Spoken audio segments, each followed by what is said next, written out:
السلام عليكم، مرحبا بكم معي في فيديو جديد. اليوم ان شاء الله غنتقاسم معكم كيك بالموز.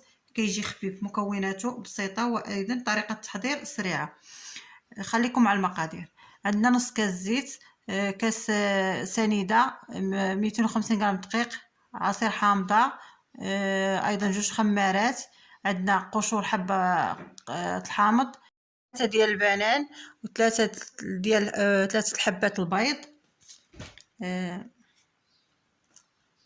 من بعد ناخذ البنان نقشروه ونقطعوه ونديروه في الخلاط الكهربائي.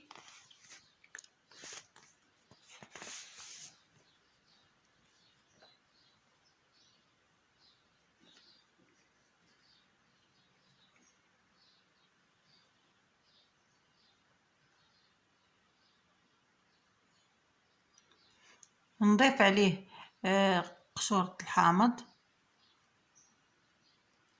ونضيف عليه داك الكاس تاع سنيدة، ونضيف عليه البيض،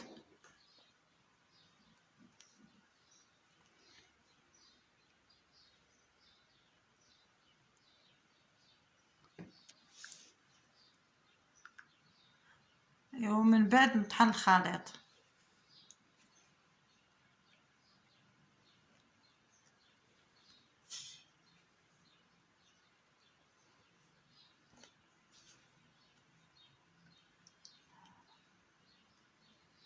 من بعد نضيفوا له العصير الحامض صافي، ونخلي الكل يتطحن.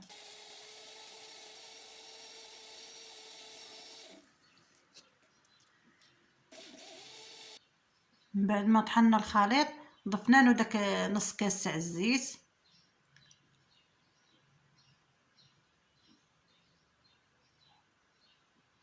ناخذ الخليط نكبه في واحد الاناء كما كتشوفوا،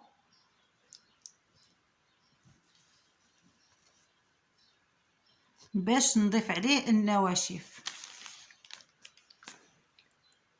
الطحين نضيف له الطحين.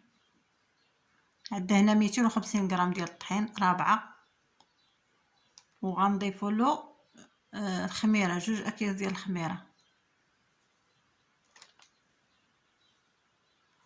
صافي. نخلط الخليط بالخلاط اليدوي عادي حتى ينسجم لينا الخليط. الخليط يكون ما خفيف ما ثقيل.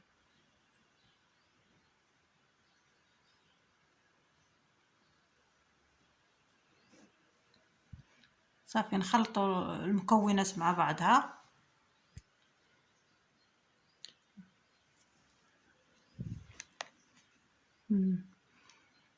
من بعد ناخذوا داك الاناء اللي غنصبوا فيه الخليط، مدهون المول مدهون بالزبده والدقيق، نصبوا فيه الخليط كما كتشوفوا.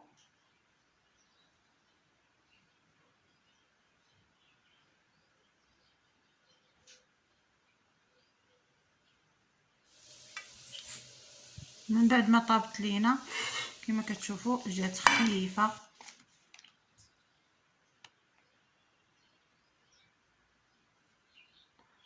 كناخذوا سكر كلاصي كندردرو عليها من الفوق، كنرشوا على شويه السكر كلاصي من الفوق.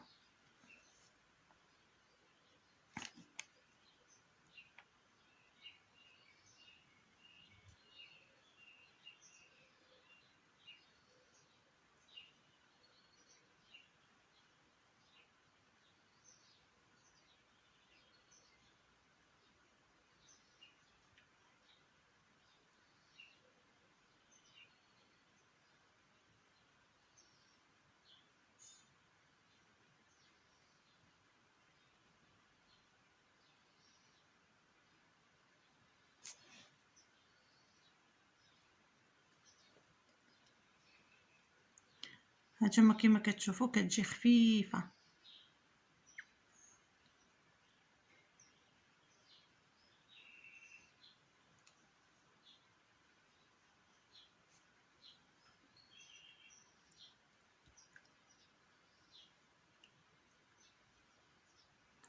من بعد غادي ندوزو للعصير. غنرافقوه بواحد العصير د الحامض.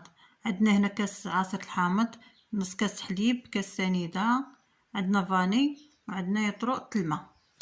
هنا عندنا العصير 3 الحبات ديال العصير الحامض، كتعطينا كاس 3 حبات كبار. كنخلطوا هذاك العصير ديال الحامض مع السكر سنيده مع فاني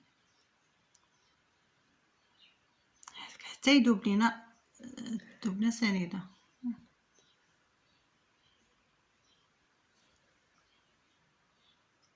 من بعد كنضيفوا له الحليب،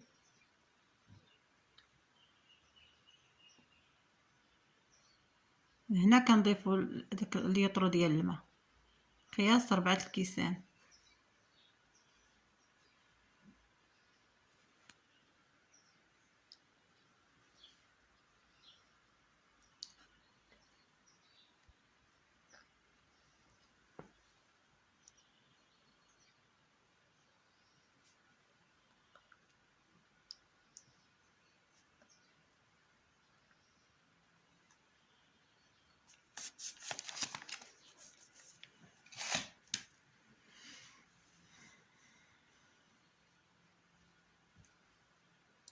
كنبقاو نخلطوا هذا حتى ينسجموا لينا المقادير، وراه كيجي عصير رائع.